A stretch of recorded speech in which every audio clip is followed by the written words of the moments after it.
Bismillah, Assalamualaikum, selamat datang kembali di Fakta Sejarah. Terima kasih masih setia menyimak kisah-kisah di sini. Dan tentunya juga makasih banget buat Mas Tio Seta karena sudah mengizinkan karyanya untuk saya bacakan di sini di Fakta Sejarah. Jejak Gaib Alam Merapi. Ini dia selengkapnya.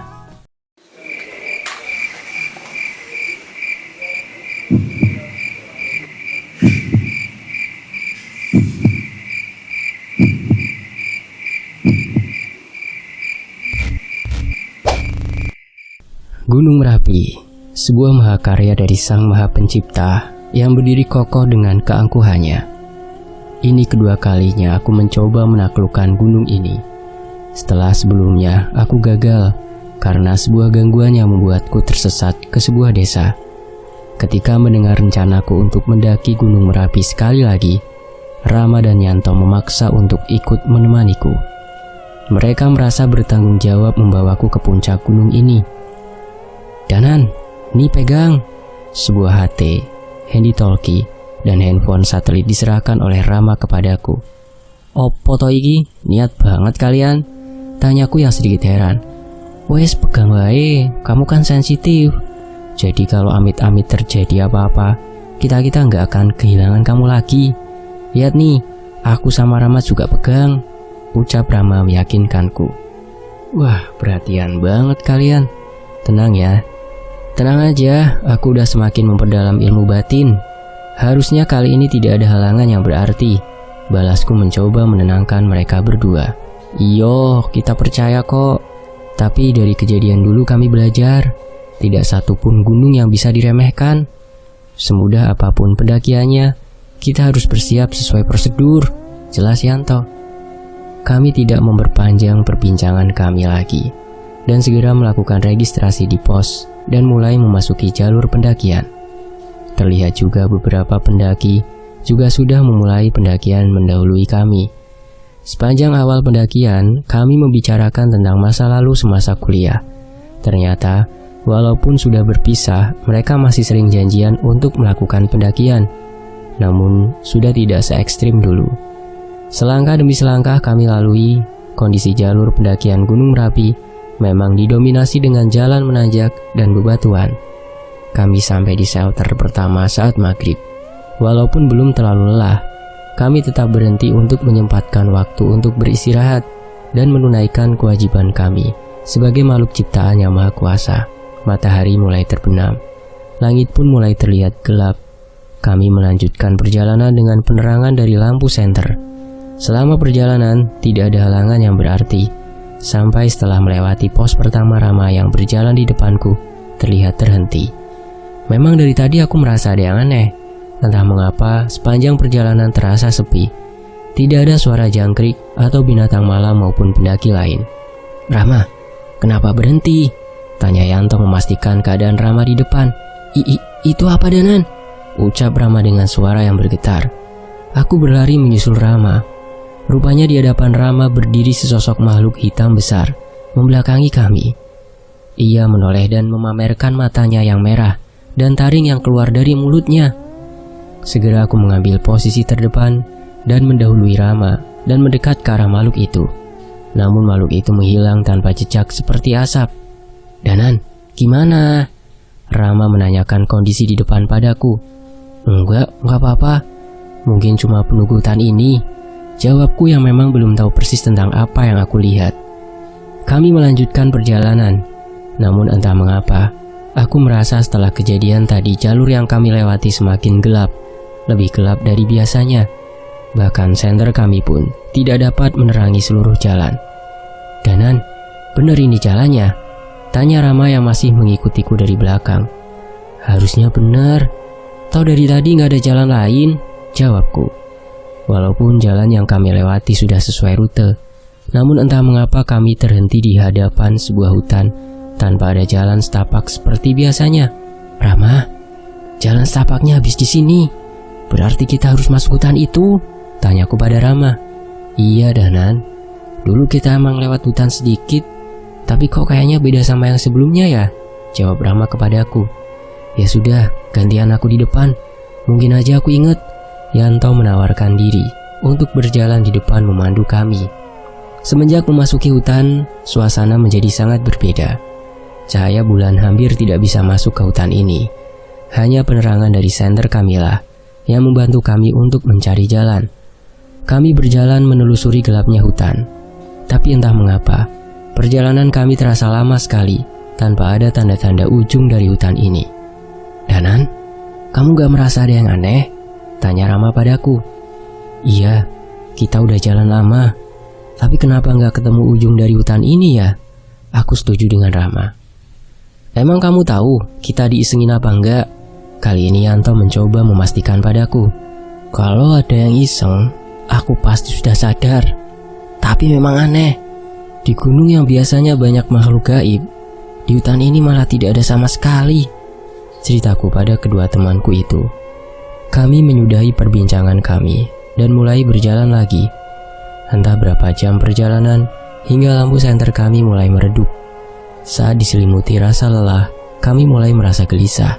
Angin dingin yang berhembus merubah suasana hening ini menjadi semakin mencekam. "Api, itu ada api, Danan," ucap Yanto yang melihat sepercik cahaya dari dalam hutan yang masih cukup jauh. Kami merespon ucapan Rama dan mempercepat langkah kami. "Yanto, tunggu." Semakin dekat dengan nyala api itu, perlahan aku mencium bau yang cukup aneh. Kenapa, Danan?" tanya Rama. "Bau melati, hati-hati," jawabku dengan singkat. Terlihat mereka memahami maksudku dan mulai melangkah dengan hati-hati. Saat kami sudah mulai dekat, aroma melati itu semakin pekat. Cahaya api yang kami lihat semakin dekat. Namun bukannya berasal dari api unggun. Rupanya api itu berasal dari beberapa batang lilin yang di tengahnya terdapat bunga dan kemenyan yang disusun seperti sesajen. Danan, apaan ini?" Yanto merasa takut dan terjatuh ke tanah. "Ini ritual klinik. Berarti seharusnya ada pelakunya di sini."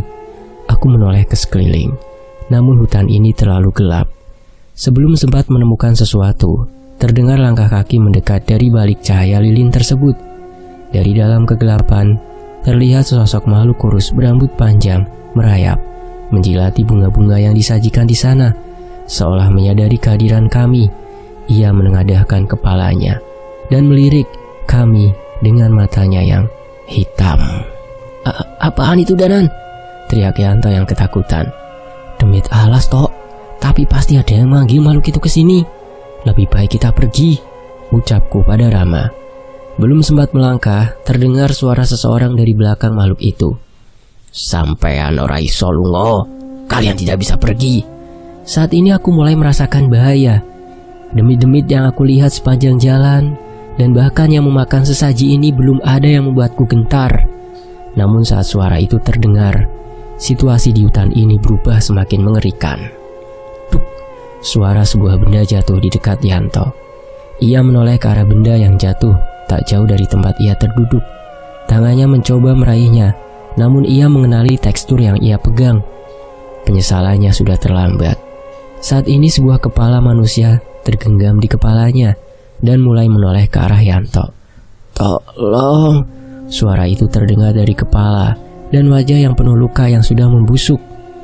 Matanya yang bolong sudah dipenuhi oleh banyak sekali belatung.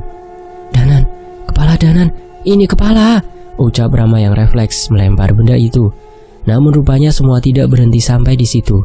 Yanto menunjuk pada sesuatu di atas pohon dekat kami. Aku melihatnya dan memperhatikan sekeliling. Hutan yang tadi kami lewati dengan hening, kali ini dipenuhi dengan mayat-mayat yang tergantung terbalik di atas pohon. Tidak hanya satu, namun hampir di seluruh pohon di sini tergantung mayat dengan tubuh yang tidak utuh lagi. Edian, hutan apa ini? Aku berusaha tetap tenang sambil mencoba membacakan ayat-ayat suci dan mantra pelindung untuk melindungi kami dari niat jahat makhluk di sekitar kami. "Keluar kamu, tunjukkan wujudmu," tantangku kepada makhluk yang berbicara tadi. Bukannya menampakkan diri, bayangan makhluk itu malah terlihat menjauh. "Ora perlu, aku wis entuk siji." Samar-samar terdengar suara makhluk itu meninggalkan kami. Rama di mana?" tanyaku pada Yanto yang masih panik. Kami mencari ke sekeliling. "Tadi dia di sini, gak jauh dari kita.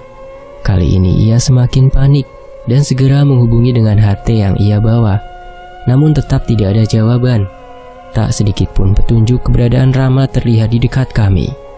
Sebaliknya mayat-mayat yang tadi tergantung di atas pohon mulai berjatuhan dan merayap ke arah kami. Tolong, tolong. Aku mencoba membacakan doa-doa penenang untuk menenangkan demit wanita yang merayap ke arahku. Namun Yanto terlihat panik. Puluhan mayat mulai merayap ke tubuhnya. Tolong Danan, teriak Yanto. Aku membatalkan niatku dan berdiri menarik Yanto untuk berlari. Namun mayat-mayat itu terus berjatuhan dari atas pohon dan bermunculan dari gelapnya malam. Shh, kesini. Suara seorang wanita terdengar dari salah satu sisi hutan. Kami menoleh. Terlihat seorang perempuan bersembunyi di balik pohon memanggil kami. Tak ada pilihan kami berlari ke arahnya. Namun sebelum sempat sampai, wanita itu berlari menjauh seolah meminta kami mengikutinya. Benar saja, jalur yang ia tunjukkan sama sekali tidak diganggu oleh mayat-mayat itu. Kami berlari dan terus berlari hingga akhirnya kami sampai di mulut hutan. Kami berhenti. Namun terlihat wanita itu terus berlari. Kami mengikuti arah larinya dengan perlahan dan di sana terlihat sebuah desa kecil. Danan, Yanto, kesini. Seseorang memanggil kami. Itu adalah suara Rama. Kami segera menghampirinya dan mengecek keadaannya. Rama, kamu gak apa-apa? Gimana kamu bisa sampai sini? Tanyaku pada Rama. Itu, waktu terpisah dari kalian, aku ketemu mbak itu. Dan dia ngajak aku ke sini, jelas Rama. Kami memperhatikan desa itu. Nampak rumah-rumah kayu zaman dulu mendominasi bangunan di desa ini. Mas, mau ke puncak ya? Tiba-tiba terdengar suara seorang bapak menghampiri kami. Iya pak, bener lewat sini kan jalurnya pak? Aku menjawab pertanyaan bapak itu. Biasanya jarang ada yang lewat sini. Tapi saya juga heran, kenapa malam ini jadi banyak yang lewat desa ini ya? Bapak itu bertanya kembali. Aku menceritakan semua yang terjadi, termasuk mengenai makhluk yang kami lihat di hutan tadi. Bapak itu hanya mengerutkan dahi, menunjukkan rasa simpatiknya. Ya sudah, mas-masnya istirahat dulu saja di sini. Bahaya kalau kemalaman. Lagi pula, kemungkinan mas-masnya juga sudah diincar, ucap bapak itu. Kami duduk di salah satu selasar rumah warga dan meminum air perbekalan kami untuk menghilangkan rasa lelah. Mas, sini. Terdengar suara seorang perempuan memanggil kami. Rupanya itu adalah suara perempuan yang memandu kami keluar dari hutan.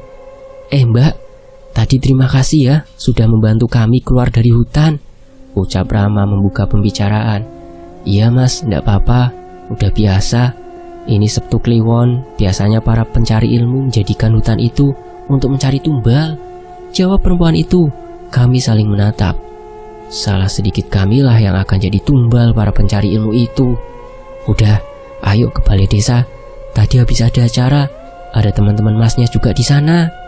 Setelah berbicara, wanita itu segera memandu kami menuju balai desa.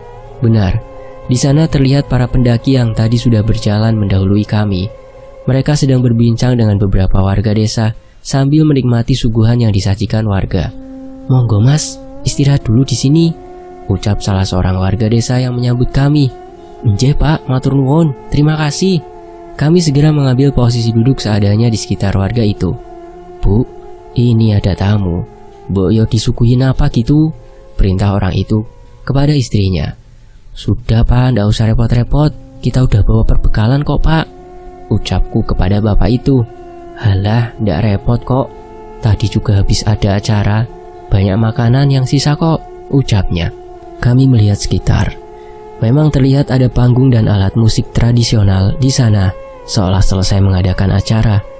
Mataku berpandangan dengan pendaki yang sudah datang duluan dan mengangguk sekedar memberi salam.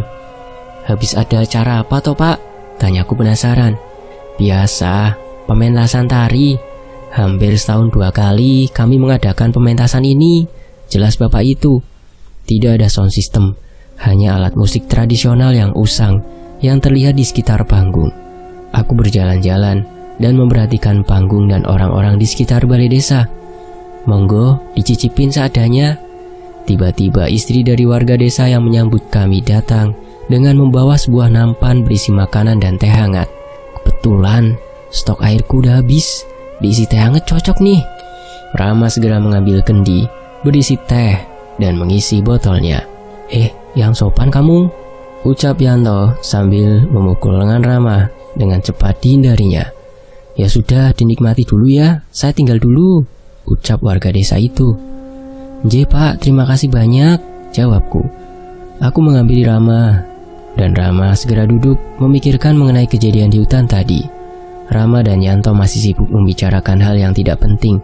Sambil melihat kekonyolan mereka, aku bermaksud memakan suguhan yang disajikan warga tadi. Namun semua itu terhenti oleh seorang wanita yang muncul menghampiri kami. "Jangan dimakan," ucap wanita itu dengan menatapku sejenak dan segera pergi meninggalkan kami. Samar-samar aku mengingat wajah wanita itu. Tidak, pasti, tetapi aku rasa aku pernah melihatnya. Wajah wanita itu sama persis dengan wajah mayat wanita di hutan tadi yang sempat kudoakan. "Rama, Yanto, kita pergi dari sini. Kali ini aku yakin ada yang tidak beres juga dengan tempat ini." "Kenapa emangnya, Danan? Kita istirahat dulu lah, ngemil dulu sedikit," ucap Rama sambil mencoba mengambil kue yang disuguhkan. Aku segera menepuk tangannya hingga kue itu terjatuh dari tangannya. "Udah nurut aja." Kali ini aku memaksa menarik mereka dan mengenakan ransel kami masing-masing. Kami berjalan dengan cepat ke arah yang berlawanan dengan hutan. Melihat kepergian kami, warga tadi segera menghampiri kami. "Lah Mas, mau kemana? Kok buru-buru?" tanya bapak itu. "Maaf Pak, kami harus segera mengejar puncak sebelum fajar," jawabku. "Istirahat dulu Mas, santai dulu, ngemil dulu. Nanti masih ada pementasan lagi," ucap bapak itu. "Pementasan apa toh Pak malam-malam begini?" tanya Rama penasaran. "Biasa, penyambutan warga baru. Tadi sudah, harusnya habis ini masih ada tarian lagi. Itu mbaknya udah siap?" Bapak itu menunjuk ke arah perempuan yang menuntun kami ke desa. Namun kali ini, ia sudah berdandan cantik dengan pakaian penarinya. Tanpa banyak bicara, aku menarik Rama dan Yanto, memaksa mereka untuk pergi. "Ngapunten ya Pak, teman kami sudah kebelet," teriak Rama yang mengikutiku dengan terpaksa. Sepanjang perjalanan, aku membacakan doa-doa dan ayat suci. Kami berjalan sambil sering mengabsen 1-3 agar tidak ada lagi yang tertinggal atau malah bertambah. Setelah lama berjalan, akhirnya kami sampai di jalur yang dikenal. Terlihat juga beberapa pendaki lain di depan kami. "Danan, udah aman ini, jelasin ke kita. Kenapa tadi kok buru-buru?" tanya Yanto yang masih penasaran. "Tadi itu hampir aja. Itu desa gaib.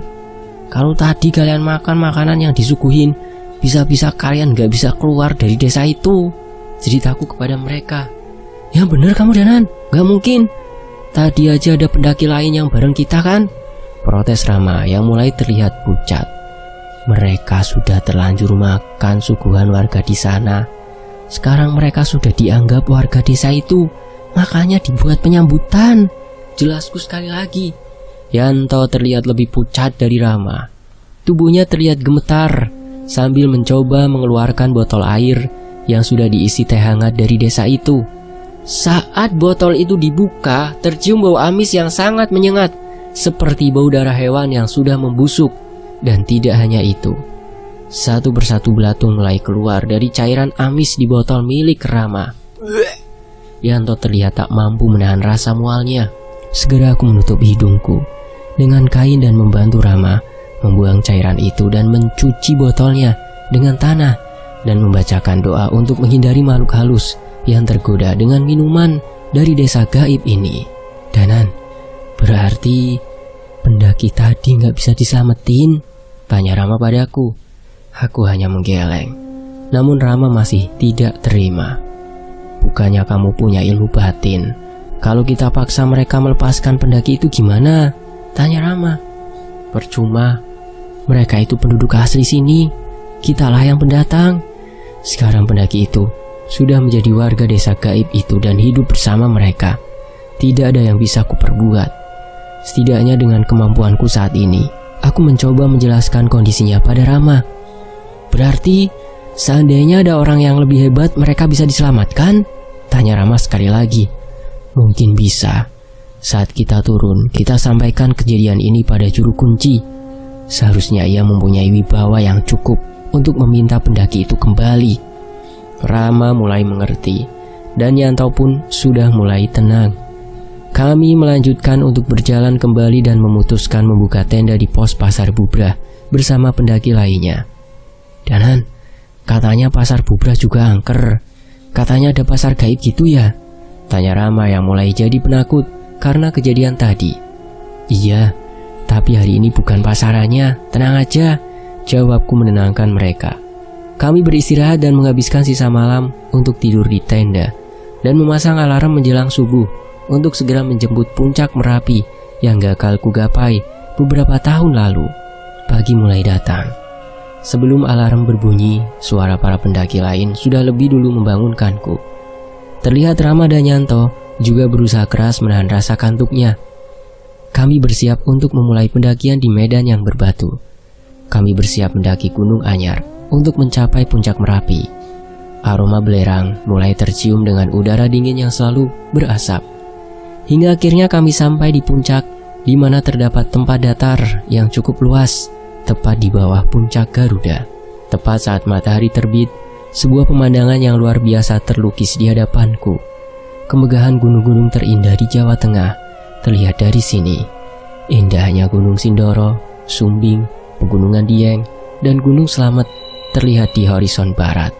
Megahnya Gunung Merbabu yang dapat dilihat di sebelah utara, dan Gunung Lawu di sebelah timur yang terlihat berdiri kokoh. Sungguh sebuah keagungan ciptaan yang maha kuasa yang tidak henti-hentinya kukagumi. Seolah seluruh medan berat dan perjalanan yang mencekam tidak lagi berarti setelah melihat semua ini. Danan sini, aku fotoin, teriak Rama padaku. Aku menghampiri mereka dan berpose tepat di bawah puncak Garuda, sebuah batu yang dulunya berbentuk seperti burung Garuda yang hancur pasca erupsi tahun 2010 lalu. Kami beberapa kali berfoto sambil mengibarkan bendera merah putih, sebuah kebanggaan atas keindahan alam yang dimiliki oleh bumi pertiwi ini. Ram, nanti fotonya cetakin yang banyak ya, pintaku pada Rama. Buat apaan? Sejak kapan kamu jadi narsis gitu? Tanya Rama yang penasaran. Mau aku kirim ke kenalanku di desa Windualit. Mereka yang nolongin aku waktu dulu gagal kesini, jelasku pada Rama. Rama mengerti dan mengangguk tanpa bertanya lagi. Setelah puas beraktivitas di puncak, kami segera turun mengikuti alur pendaki lainnya. Dengan jalur yang terang, hampir tidak ada halangan untuk melewati jalur untuk turun. Sesuai rencana kami mampir ke pos registrasi dan menceritakan kejadian kami di desa gaib. Rupanya, kejadian ini pernah terjadi beberapa kali. Beberapa fotokopi KTP ditunjukkan kepada kami untuk mengidentifikasi pendaki yang kami ceritakan. Kami menunjukkan yang kami ingat, dan apabila 1 kali 24 jam pendaki itu tidak kembali, mereka akan meminta tolong juru kunci untuk mencarinya. Baru saja mendapat sinyal, suara handphoneku berbunyi. Woi Danan, neng di toko susah banget ditelepon. Itu adalah suara Cahyo, rekan kerjaku di pabrik gula milik Pak Leku. Hehehe, di Merapi ora enek sinyal. Maaf yo, jawabku pada Cahyo. Merapi? Ngilmu apa meneh kowe? Nyari ilmu apa lagi? Tanyanya dengan heran. Halah, ora, iki lho, bareng konco-koncoku kuliah. Ya wis, wis beres ndang bali yo Nan, cepet balik. Ini di pabrik gula ada masalah lagi. Aku sama Pak Lek butuh bantuan, jelas Cahyo. Aku mengiyakan perkataan Cahyo. Jika Cahyo sudah meminta tolong, berarti ia benar-benar kesulitan. Rama dan Yanto terlihat berkeliling mencari sarapan. Setelahnya kami berpisah dan kembali ke aktivitas kami masing-masing. Aku cukup senang, setidaknya walaupun cukup sibuk, mereka rela menyempatkan waktu untuk memanduku ke indahnya puncak Gunung Merapi yang tidak akan pernah mungkin kulupakan. Dan kisah ini selesai. Masih ada kaitannya dengan kisah-kisah lainnya di cerita Dioseta lainnya ya. Nantikan kelanjutannya. Saya pamit, wassalamualaikum warahmatullahi wabarakatuh. Tetap di Fakta Sejarah. Terima kasih Mas Joseta, terima kasih teman-teman.